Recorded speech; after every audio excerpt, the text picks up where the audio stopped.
اما المقدمة ففي المبادئ التي يجب تقديمها لتوقف المسائل عليها وفيها فصول ثلاثة.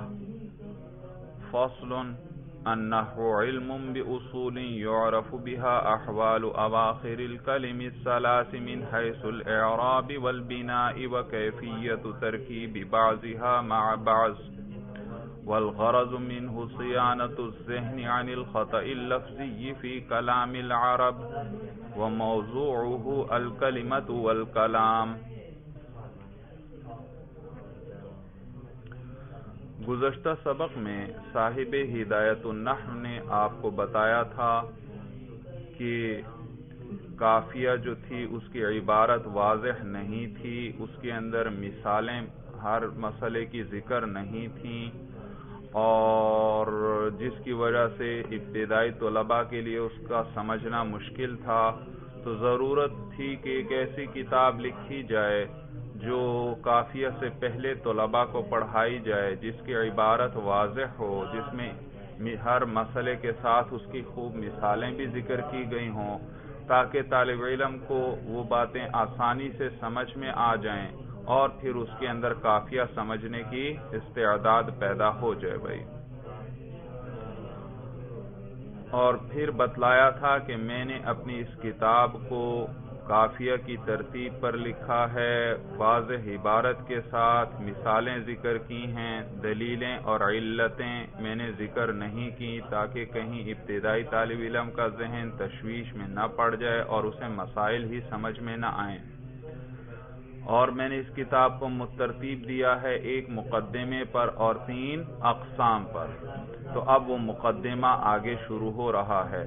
تو کہتے ہیں اما المقدمہ تو مقدمہ جو ہے ففی المبادی، مبادی ابتدائی باتیں، تو مقدمہ جو ہے ففی المبادی ان ابتدائی باتوں کے بارے میں التی یجب تقدیمها کہ جن کو واجب ہے مقدم کرنا، لتوقف المسائل علیہا اس لیے کیونکہ مسائل ان پر موقوف ہیں.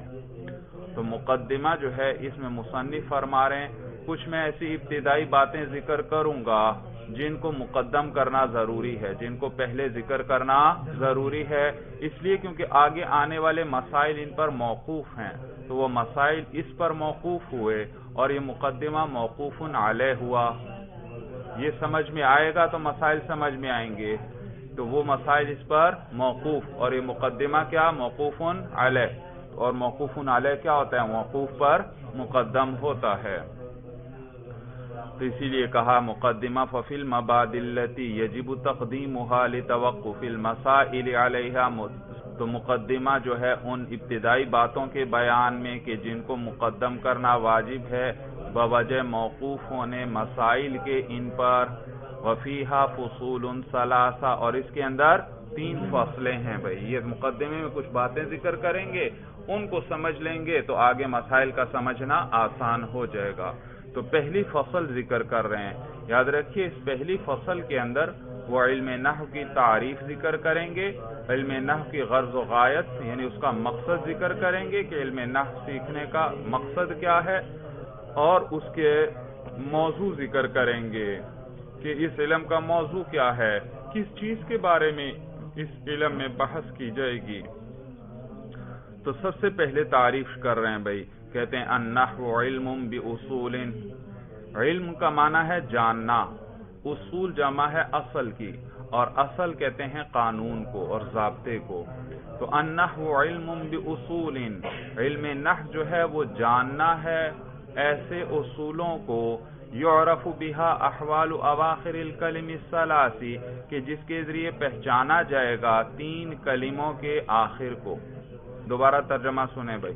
علم نحو ان قوانین کے جاننے کا نام ہے کہ جن کے ذریعے جانا جائے گا 3 کلموں کے آخر کے احوال کو، من حیث الاعراب والبناء معرب اور مبنی ہونے کی حیثیت سے کہ معرب کہ یہ مبنی ہے یا معرب ہے، اور پھر اگر معرب ہے تو اس کے آخر میں اس کو کس طرح پڑھنا ہے.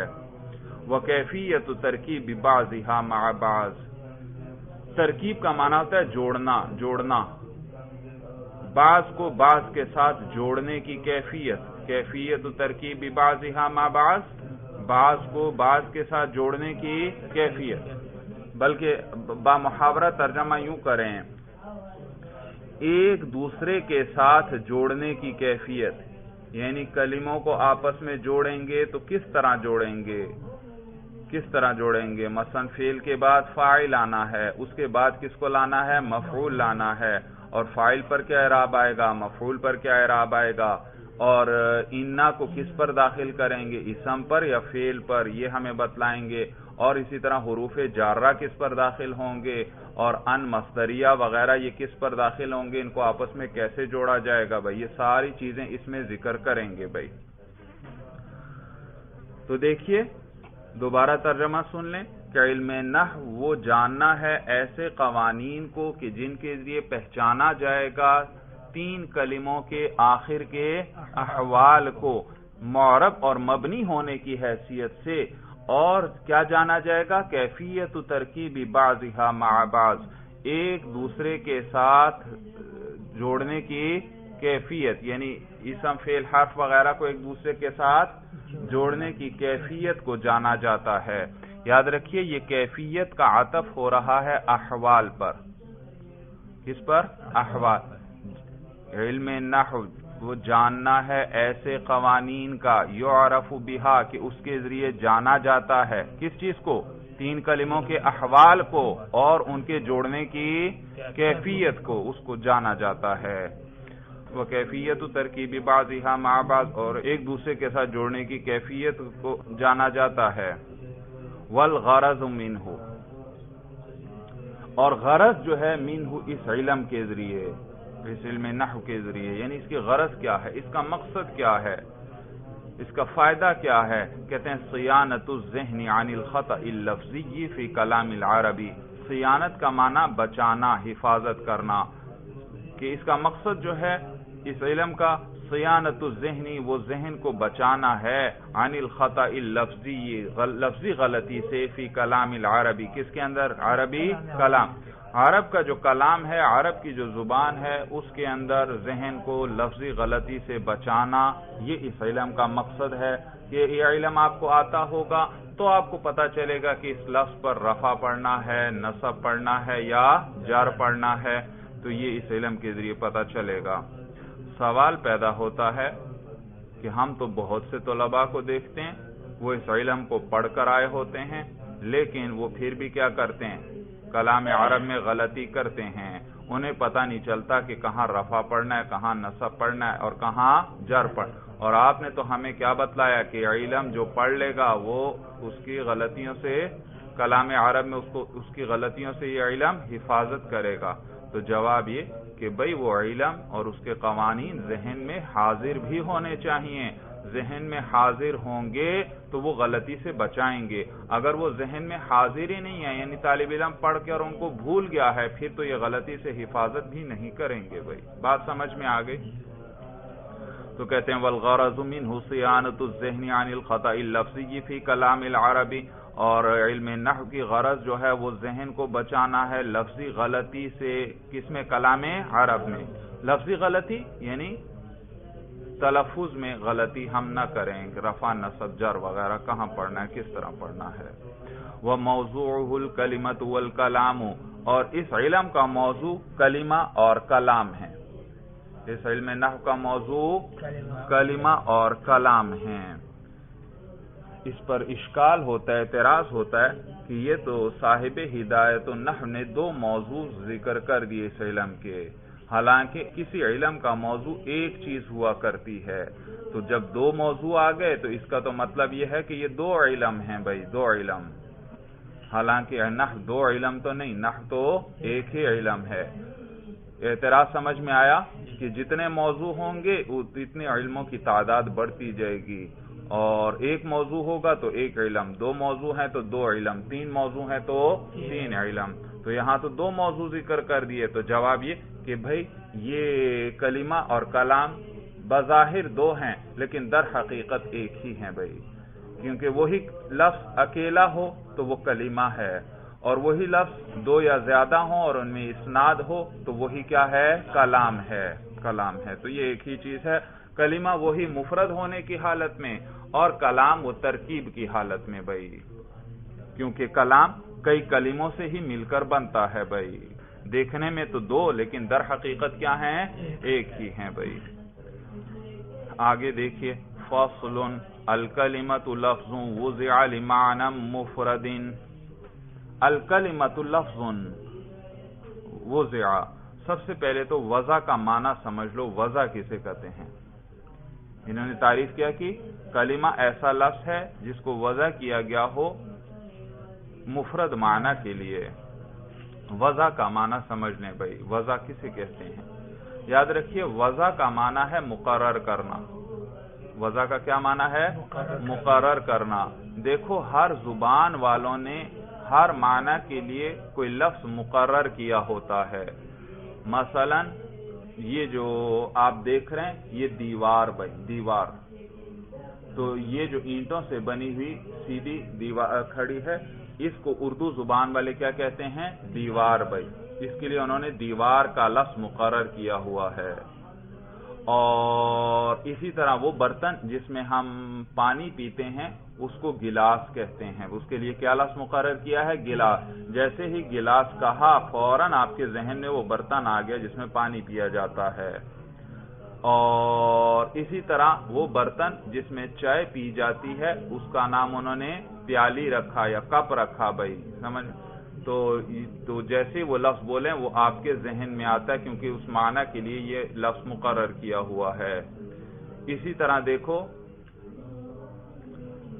آسمان پر یہ جو گول جسم چمک رہا ہے اور جس کی وجہ سے دن کا اجالا ہے ہر طرف، اس کا نام اردو زبان والوں نے کیا مقرر کیا ہے؟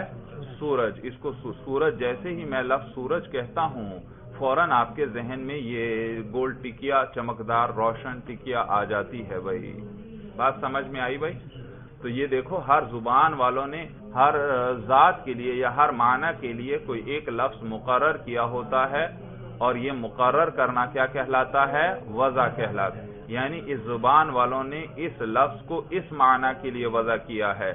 دیوار کہیں تو یہ والا معنی ذہن میں آتا ہے، گلاس کہیں تو وہ والا معنی ذہن میں آتا ہے۔ سورج سمجھ میں آ گئی؟ لیکن یہی لفظ اگر آپ کسی عرب کے سامنے کہیں اس کو کچھ سمجھ میں نہیں آئے گا، اس لیے کیونکہ انہوں نے ان چیزوں کے لیے یہ لفظ وضع نہیں کیے، یہ لفظ مقرر نہیں کیے، ان کی اپنی زبان ہے۔ انہوں نے سورج کے لیے شمس کا لفظ مقرر کیا ہوا ہے، انہوں نے دیوار کے لیے جدار کا لفظ مقرر کیا ہوا ہے بھائی۔ بات سمجھ میں آ رہی ہے؟ تو ہر زبان والوں نے چیزوں کے لیے اور معنی مختلف معانی کے لیے اپنے اپنے لفظ مقرر کیے ہوئے ہوتے ہیں۔ اس مقرر کرنے کو کیا کہتے ہیں؟ وضع۔ یہ جو ایک لفظ کو ایک معنی کے لیے یا ایک ذات کے لیے مقرر کر دیا جائے، اسے کیا کہتے ہیں؟ وضع کہتے ہیں، وضع کہتے ہیں۔ تو تعریف اب دیکھیے، الکلمۃ لفظ وضع لمعنی مفرد، کلمہ ایسا لفظ ہے جس کو مقرر کیا گیا ہو، یعنی وضع کیا گیا ہو، یعنی مقرر کیا گیا ہو لمعنی مفرد، مفرد معنی کے لیے، کسی مفرد معنی۔ یعنی معلوم ہوا کلمہ ایسا لفظ ہوگا جس کا کوئی معنی ہوگا، کلمہ ایسا لفظ ہوگا بھئی۔ ایک ہے لفظ، لفظ وہ ہے جس پر ہم تلفظ کرتے ہیں، زبان سے بولتے ہیں، چاہے معنی ہو چاہے معنی نہ ہو۔ مثلا میں اردو میں استعمال کرتے ہیں روٹی شوٹی یا روٹی ووٹی۔ اب دیکھو، روٹی یہ تو مقرر ہے، اس کا تو معنی ہے، لیکن اگلا لفظ ووٹی یا شوٹی بولتے ہیں، اس کا کوئی معنی نہیں، لیکن یہ لفظ ہے کیونکہ ہم اس پر کیا کر رہے ہیں؟ تلفظ کر رہے ہیں۔ تو لفظ کسے کہتے ہیں؟ جس کا زبان پر تلفظ کیا جائے۔ تو لفظ عام ہے، اس کا ہو سکتا ہے اس کا کوئی معنی ہو سکتا ہے اس کا کوئی معنی نہ ہو، لیکن انہوں نے لفظ کے ساتھ وضع کی قید لگا دی۔ ایسا لفظ جس کا کوئی معنی ہو، جو کسی معنی کے لیے یا کسی چیز کے لیے مقرر کیا گیا ہو، اس کو کیا کہتے ہیں؟ کلمہ۔ معلوم ہوا کلمہ ہمیشہ وہ ایسے لفظ کو کہیں گے جس کا کوئی معنی ہوگا، اگر معنی نہیں تو اس کو کلمہ بھی نہیں کہیں گے۔ بات سمجھ میں آ گئی؟ اب یاد رکھیے بھائی، لفظ نکرہ آیا، نکرہ آیا. بھئی معرفہ کی اقسام آپ نے پڑھی ہوں گی. معرفہ 6-7 قسمیں معرفہ کی. ضمیر وہ بھی کیا ہے؟ ضمیریں بھی معرفہ، اس میں اشارہ بھی معرفہ، اور اس میں موصول بھی معرفہ، اور اسی طرح علم کسی کا نام جو ہوتا ہے زید، عمر، بکر، یہ بھی کیا ہے؟ معرفہ. اور اسی طرح جس اسم پر الف لام داخل ہو جائے، الرجل، یہ بھی کیا ہے؟ معرفہ. اور ان میں سے کسی کی طرف کوئی اسم مضاف ہو جائے وہ بھی کیا ہوتا ہے؟ معرفہ. غلام ھذا، دیکھو غلام کا لفظ نکرہ ہے لیکن وہ مضاف ہے کس کی طرف؟ ھذا کی طرف. ھذا اس میں اشارہ ہے اور وہ معرفہ ہے. اور معرفہ کی طرف جو لفظ مضاف ہو جائے وہ بھی کیا بن جاتا ہے؟ معرفہ. یا اسی طرح غلامہ، دیکھو ہا ضمیر کی طرف مضاف تو معرفہ بن گیا. یا غلام زید، علم کی طرف اضافت ہوئی تو یہ غلام کیا بن گیا؟ معرفہ بن گیا. تو یہ معرفہ کی اقسام آپ نے پڑھ لی ہیں بھائی. تو یہ لفظ بھائی دیکھیے، لفظ نکرہ آیا. لفظ کیا آیا؟ نکرہ. یاد رکھیے ضابطہ، نکرہ کے بعد فعل آ جائے تو وہ اس کی صفت بنتا ہے.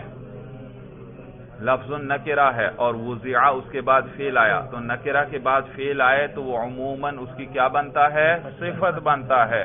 اور دیکھیے یہاں لفظ نکرہ ہے، یہ اس میں اشارہ بھی نہیں، یہ ضمیر بھی نہیں، یہ اس میں موصول بھی نہیں، اس پر الف لام بھی نہیں داخل، یہ کسی کا نام بھی نہیں ہے. صورت سمجھ میں آ گئی؟ اور ان میں سے کسی کی طرف مضاف بھی نہیں، تو یہ لفظ ہوا نکرہ. اور نکرہ کے بعد کیا آ گیا؟ فعل. اور نکرہ کے بعد فعل آئے تو اس نکرہ کے لیے کیا بنتا ہے؟ صفت. تو پھر اس کا ترجمہ یاد رکھیے بھائی، نکرہ جو ہے نکرہ کے بعد اگر صفت آ جائے تو اس کے 2 طریقے ہیں ترجمہ کرنے کے. عربی میں صفت مؤخر ہوتی ہے لیکن اردو میں صفت مقدم ہو جاتی ہے. مثلا دیکھیے رجل شجاع، رجل کا معنی آدمی، مرد، اور شجاع کا معنی بہادر. تو عربی میں دیکھو رجل موصوف پہلے ہے اور شجاع اس کی صفت بعد میں ہے. لیکن اسی کا آپ اردو میں ترجمہ کریں تو آپ کہیں گے بہادر آدمی. دیکھو وہ بہادر کا لفظ عربی میں مؤخر تھا اور آدمی کا لفظ مقدم تھا، لیکن اردو میں اس کا برعکس کر دیا، بہادر کو مقدم کر دیا اور آدمی کو مؤخر. تو اردو میں موصوف صفت کا ترجمہ کس طرح کرتے ہیں کہ صفت کو موصوف پر مقدم کر دیتے ہیں. ایک طریقہ یہ ہے. دوسرا طریقہ یہ ہے نکرہ کے اندر موصوف صفت کا ترجمہ کرنے کا کہ آپ صفت کو مقدم نہ کریں. عربی میں موصوف مقدم تھا اور صفت مؤخر. اردو میں بھی آپ اسی طرح رکھتے ہیں، موصوف کو مقدم ہی رکھتے ہیں اور صفت کو مؤخر ہی رکھتے ہیں، لیکن پھر موصوف سے پہلے ایسا یا ایسی کا لفظ لے آتے ہیں. صورت سمجھ میں آ گئی؟ تو دیکھیے رجل شجاع، موصوف کون؟ رجل. اس سے پہلے ایسا کا لفظ لے آؤ، ایسا آدمی شجاع جو کہ بہادر ہے. دیکھا یہ موصوف. ایک طریقہ کیا تھا؟ صفت کو اردو میں مقدم کر دو اور کیسے ترجمہ کرو؟ بہادر آدمی. دوسرا طریقہ کیا ہے؟ ایسا آدمی جو کہ بہادر ہے. طریقہ آ گیا. ایک طریقے میں صفت کو مقدم کر دیا، دوسرے میں صفت کو مؤخر ہی رکھا، موصوف کو مقدم ہی رکھا. البتہ موصوف سے پہلے کیا لفظ لے آتے ہیں؟ ایسا یا ایسی کا لفظ موقع کے مطابق لے آتے ہیں. تو یہاں پر بھی دیکھیے لفظ نکرہ آیا اور نکرہ کے بعد فعل آیا، اور آپ نے ضابطہ پڑھ لیا نکرہ کے بعد فعل آئے تو وہ عموماً اس کے لیے کیا بنتا ہے؟ صفت. تو یہاں اس موقع پر یہ دوسرا طریقہ استعمال کر لیتے ہیں ترجمہ کرنے کا. کلمہ ایسا لفظ ہے وضع لمعنی، جس کو مقرر کیا گیا ہو یا جس کو وضع کیا گیا ہو لمعنی مفرد، کسی مفرد معنی کے لیے. ترجمہ سمجھ میں آ گیا بھائی؟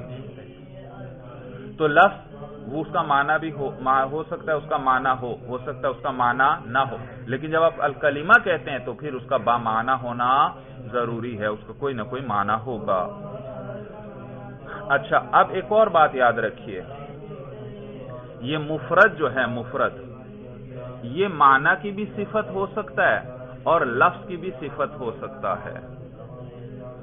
اگر اس کو بناؤ لفظ کی صفت تو موصوف صفت کا اعراب ایک ہوتا ہے.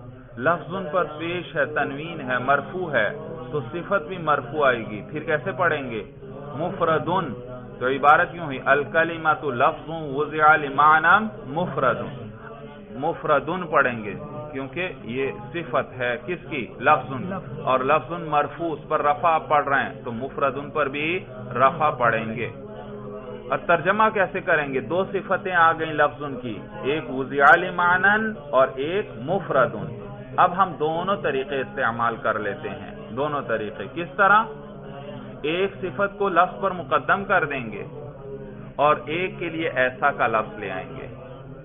اس کو مؤخر ہی رکھیں گے لیکن اس کے لیے تو مفرد یہ بھی لفظ کی صفت اور وضع بھی لفظ کی صفت. یہ مفرد کو لفظ پر مقدم کر دو، مفرد لفظ، اور اس دوسرا وضع کے لیے ایسا کا لفظ لے آؤ، ایسا مفرد لفظ وضع لمعنی، جس کو معنی کے لیے مقرر کیا گیا ہو، وضع کیا گیا ہو. اب ترجمہ دیکھیے بھائی، الکلمۃ لفظ وضع لمعنی مفرد.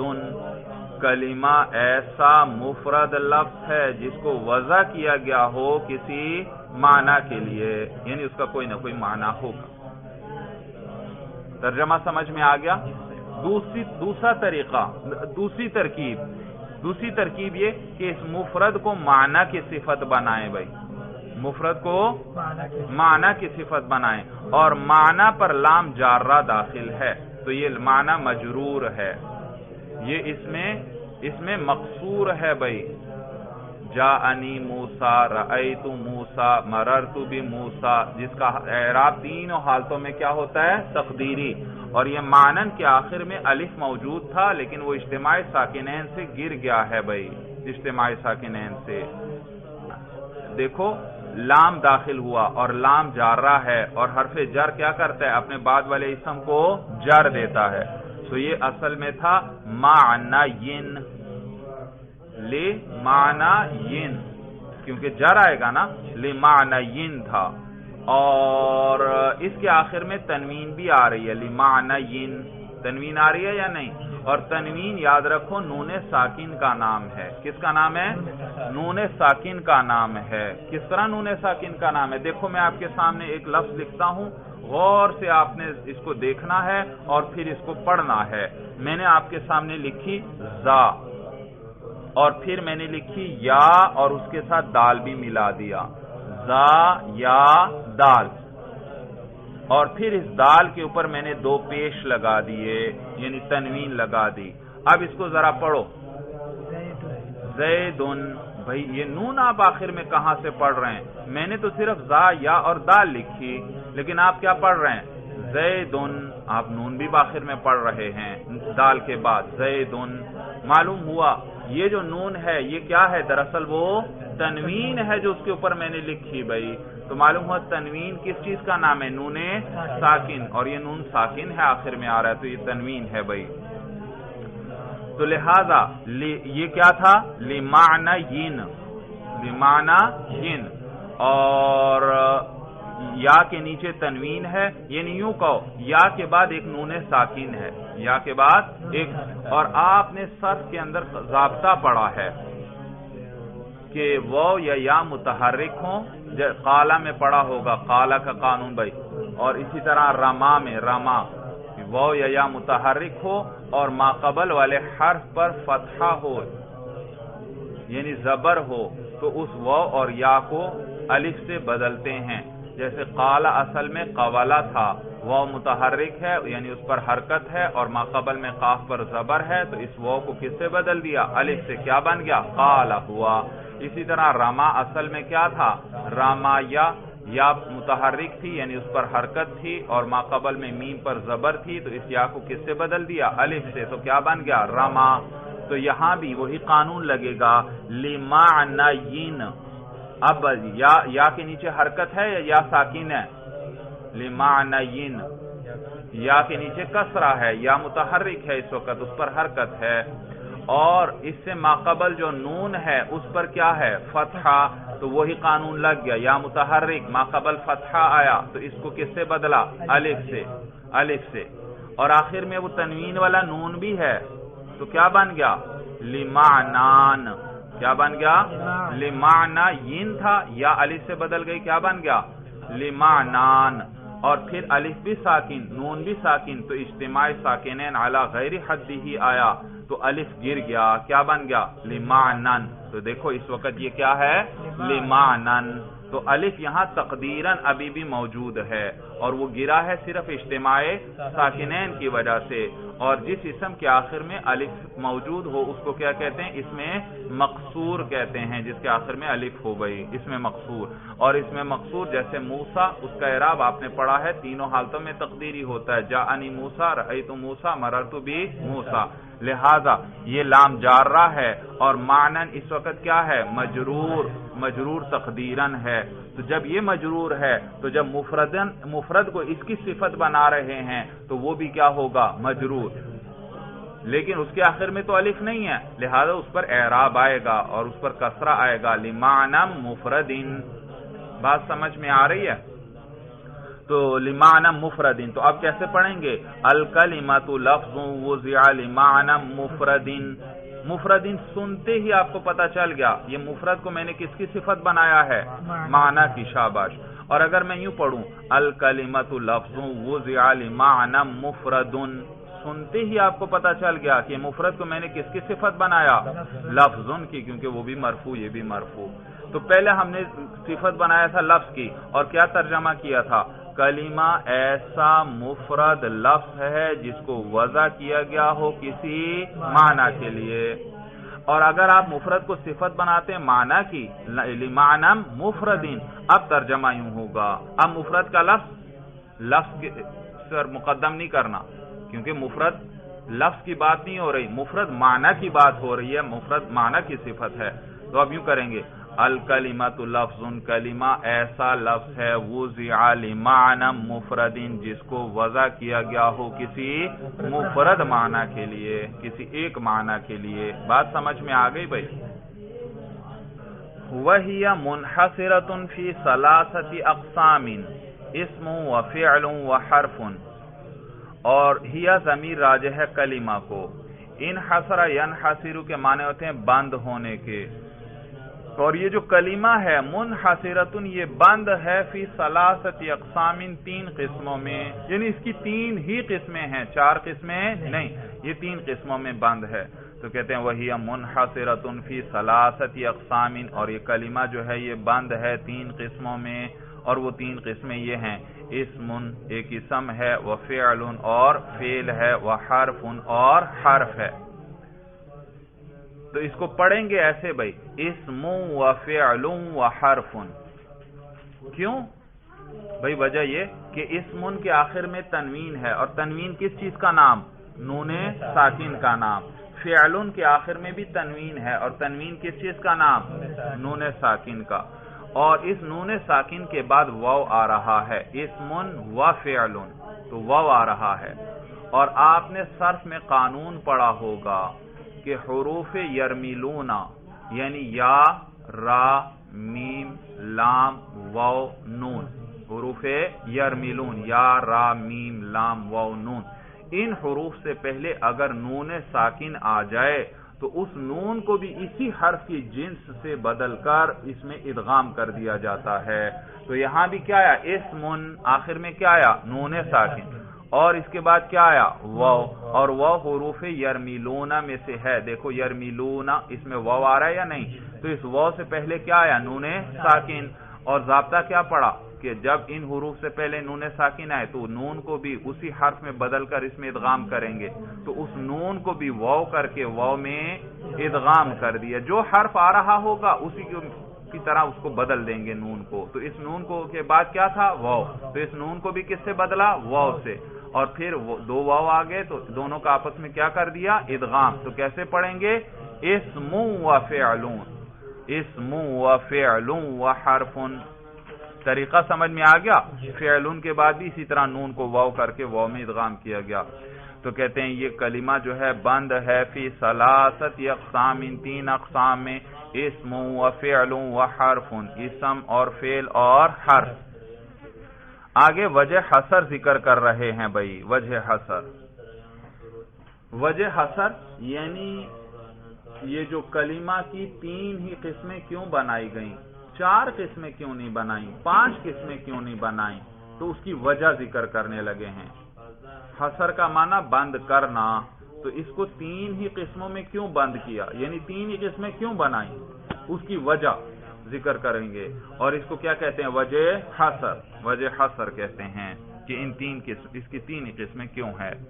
کہتے ہیں لِأَنَّهَا إِمَّا أَلَّا تَدُلَّ عَلَى مَعْنًى فِي نَفْسِهَا، اس لیے کیونکہ ہا ضمیر راجع ہے کلمہ کو، اس لیے کیونکہ یہ کلمہ جو ہے اما اللہ تدل، یا تو یہ دلالت نہیں کرے گا علی معنن، کسی معنی پر، کسی ایسے معنی پر، فی نفسہا جو اس کی ذات میں ہو، ذات، یاد رکھیے یہ فی بمانے با کے ہے، تو ترجمہ یوں ہوگا کہ اللہ یا تو کلمہ جو ہے وہ دلالت نہیں کرے گا علی معنن فی نفسہا ای بنفسہا، یعنی خود بخود، خود کسی معنی پر دلالت نہیں کرے گا یا خود دلالت کرے گا۔ 2 ہی صورتیں بنتی ہیں نا، یا تو کلمہ خود کسی معنی پر دلالت کرے گا یا خود دلالت نہیں کرے گا۔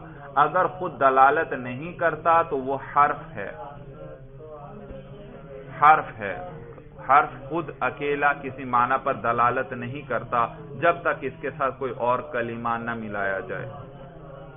تو کلمہ یا تو وہ خود اپنے معنی پر دلالت، خود کسی معنی پر دلالت نہیں کرے گا یا پھر کرے گا، اور اگر کرتا ہے پھر 2 حالتیں ہیں، یا تو جس معنی پر یہ دلالت کر رہا ہے اس کے ساتھ کوئی زمانہ ملا ہوا ہے یا زمانہ ملا ہوا نہیں۔ اگر زمانہ ملا ہوا ہے تو وہ فعل ہے، اور اگر زمانہ نہیں ملا ہوا تو وہ اسم۔ بات سمجھ میں آ گئی؟ معلوم ہوا حرف اپنے معنی پر خود دلالت نہیں کرتا جب تک اس کے ساتھ کوئی اور کلمہ نہ ملے۔ فعل اپنے معنی پر خود دلالت کرتا ہے اور اس کے معنی کے ساتھ 3 زمانوں میں سے کوئی ایک زمانہ بھی ملا ہوتا ہے، یعنی ماضی، حال یا مستقبل، ان زمانوں میں سے کوئی زمانہ بھی ملا ہوگا۔ اور اسم جو ہے وہ بھی اپنے معنی پر خود دلالت کرتا ہے لیکن اس کے ساتھ 3 زمانوں میں سے کوئی زمانہ ملا ہوا نہیں ہوگا۔ تو کہتے ہیں اس لیے کیونکہ یا تو وہ کلمہ جو ہے وہ دلالت نہیں کرے گا علی معنن فی نفسہا ای بنفسہا، کسی معنی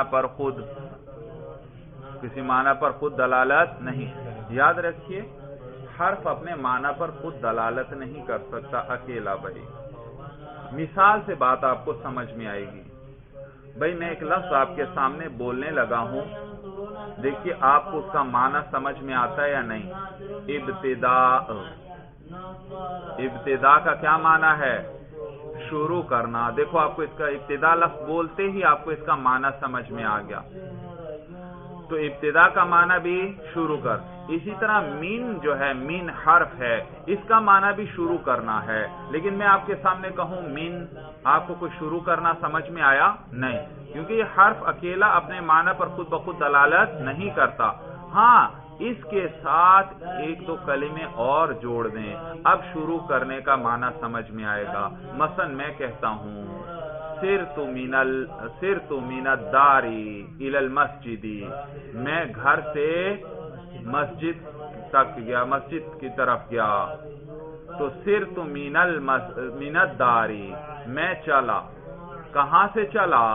من الدار، گھر سے۔ معلوم ہوا یہ چلنے کی ابتدا کہاں سے ہو رہی ہے؟ گھر سے۔ یہ کس نے بتایا؟ من نے۔ کس نے بتایا؟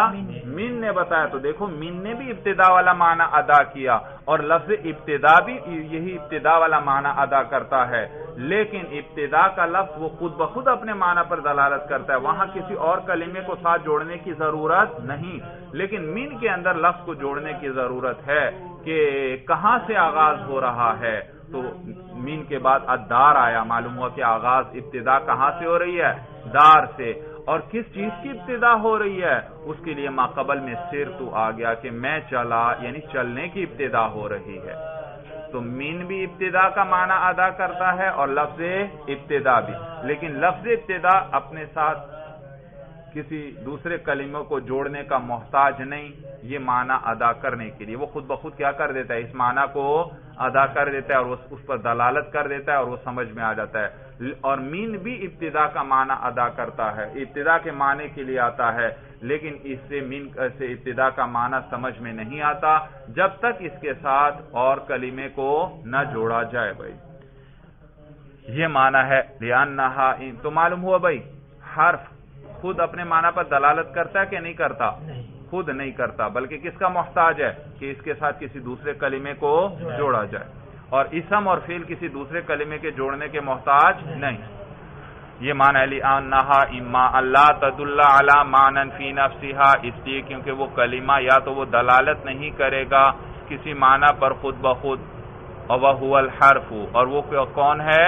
وہ حرف ہے، او تدل علی معنی فی نفسها، یا وہ کلمہ دلالت کرے گا علی معنی فی نفسها ای بنفسها، کسی معنی پر وہ دلالت کرے گا کسی معنی پر خود بخود، وَيَقْتَرِنُ مَعْنَاهَا بِأَحَدِ الْأَزْمِنَةِ الثَّلَاثَةِ، اور ملا ہوا ہوگا، اقترانہ کے معنی ملنے کے، اور ملا ہوا ہوگا معناها اس کلمے کا معنی بِأَحَدِ الْأَزْمِنَةِ الثَّلَاثَةِ تین زمانوں میں سے کسی ایک زمانے کے ساتھ، وَهُوَ الْفِعْلُ اور وہ فعل ہے، او تدل علی معنی فی نفسها، یا وہ کلمہ دلالت کرے گا کسی معنی پر فی نفسها ای بنفسها خود ہی، اور وَلَمْ يَقْتَرِنْ مَعْنَاهَا بِهِ، اور نہیں ملا ہوا ہوگا معناها اس کلمے کا معنی بِهِ کی ہا ضمیر راجع ہے احد الازمنۃ الثلاثہ کو،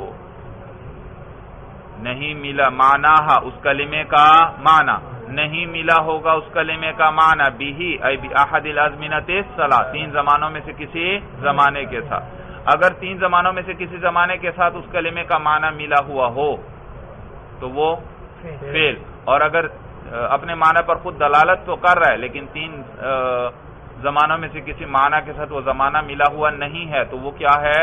اسم ہے۔ تو دوبارہ دیکھ لیں بھائی، او یہ اسم کے جو آخر میں بیان کر رہے ہیں، او تدل علی معنی فی نفسها، یا وہ کلمہ خود بخود کسی معنی پر دلالت کرے گا، ولم یقترن معناها بہ، اور ملا ہوا نہیں ہوگا اس کلمے کا معنی تین زمانوں میں سے کسی ایک کے ساتھ، وَهُوَ الْاسْمُ اور وہ اسم ہے۔ بھائی اسم ہے، بھائی یاد رکھیے وَهُوَ الْاسْمُ یوں نہیں پڑھنا، وَهُوَ الْاسْمُ یوں نہیں پڑھنا، بلکہ یہ لام کے نیچے کسرہ دے دیں گے، کسرہ پڑھیں گے۔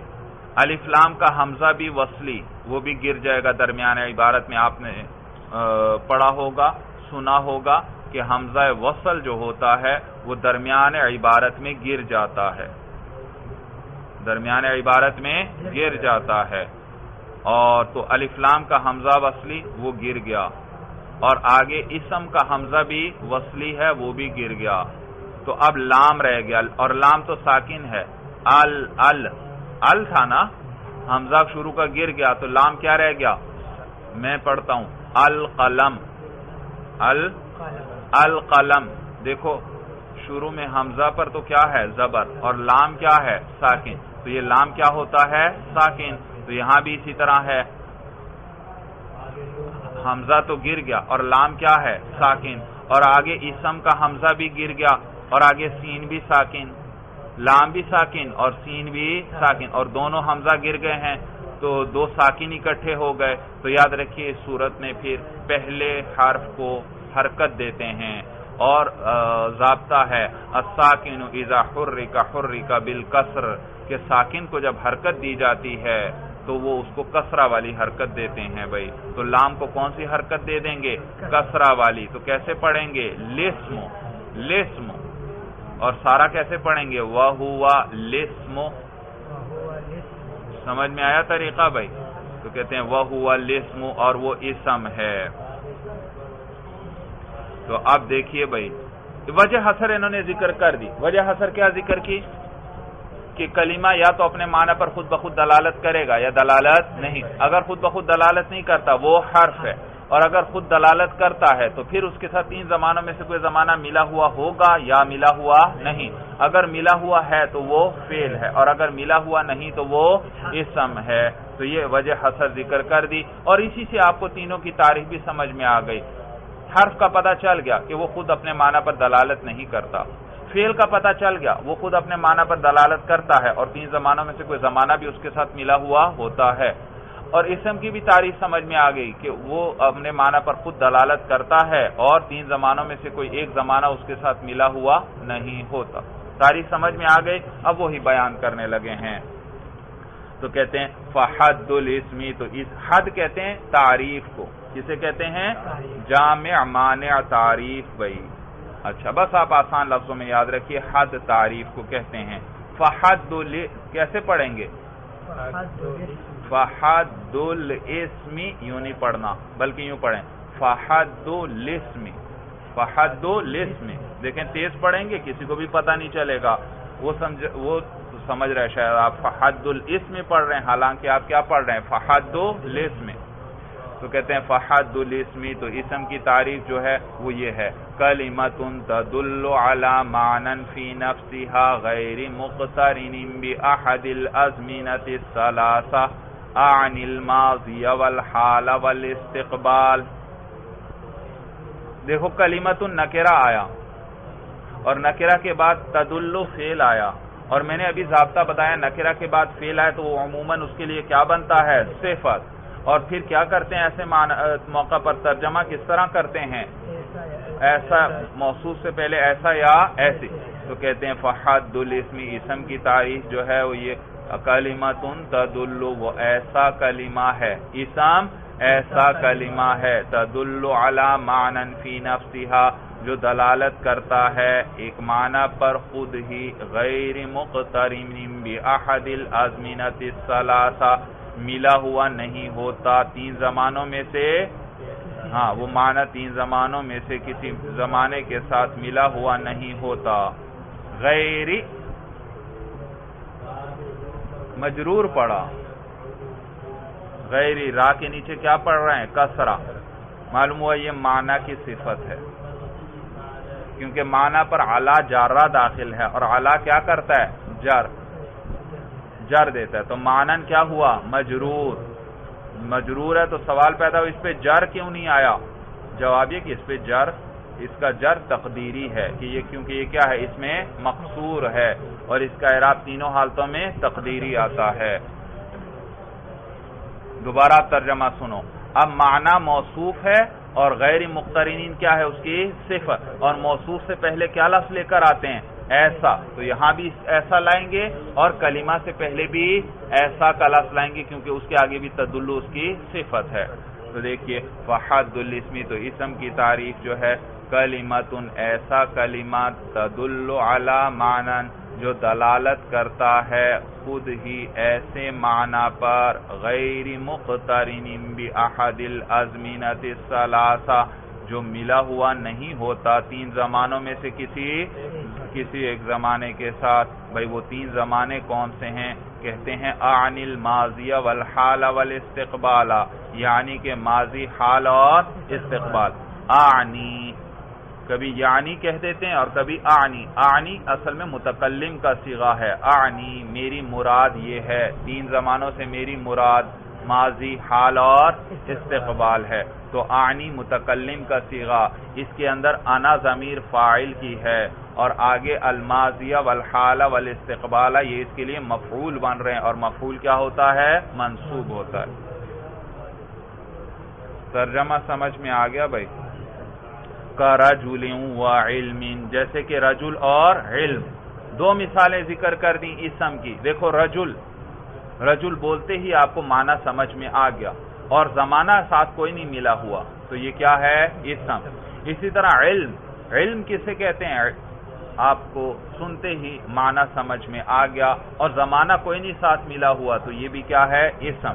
تو صاحب ہدایت النحو نے 2 مثالیں ذکر کر دیں، ایک رجل اور ایک علم. بھائی اور رجل وہ ایسی چیز کا نام ہے جس کے اپنی ذات الگ موجود ہے. مرد کیا ہے، اس کا اپنا، رجل کا اپنا الگ وجود ہے، اور علم اس کا اپنا الگ وجود نہیں، یہ کسی کی صفت بنتی ہے۔ آپ کہتے ہیں زید بڑا عالم ہے، معلوم ہو وہ علم والا ہے، علم کیا ہے، اس کی صفت، تو علم کا اپنا الگ کوئی وجود نہیں ہے۔ تو دو مثالیں ذکر کر دیں، ایک ایسی چیز کی جس کا اپنا الگ وجود ہے، اور ایک ایسی چیز کی جس کا اپنا الگ وجود نہیں، وہ غیر کی صفت بنتا ہے، اس کے ساتھ قائم ہوتا ہے۔ چلیے بس کریں، بس بھائی، ھذا ھو المرام، اللہ اعلم بحقیقت الکلام۔